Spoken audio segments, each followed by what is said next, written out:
கர்நாடகத்தில் மேகதாது அணை கட்டும் விவகாரம். தமிழக சட்டசபையில் காரசார விவாதம்.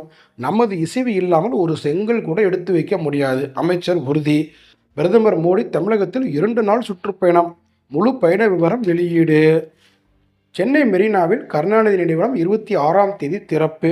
அனைத்து கட்சியினரும் பங்கேற்க முதலமைச்சர் மு.க.ஸ்டாலின் அழைப்பு. வங்கி கணக்குகளில் 65 கோடி எடுத்த விவகாரம்.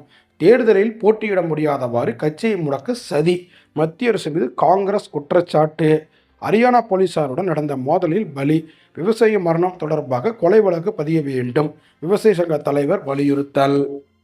குலசேகரன்பட்டினத்தில் ஏவுதளம் 54 ஆண்டுகளுக்கு முன்பு தொடங்கிய முயற்சி கைகூடுகிறது. விஞ்ஞானிகள் பெருமிதம். டிராக்டர் மீது கார் மோதி 4 பேர் பலி. தங்கை திருமணத்தன்று அண்ணன் இறந்த பரிதாபம். குழாயடி சண்டையில் பெண் சாவு. தாயுடன் கல்லூரி மாணவர்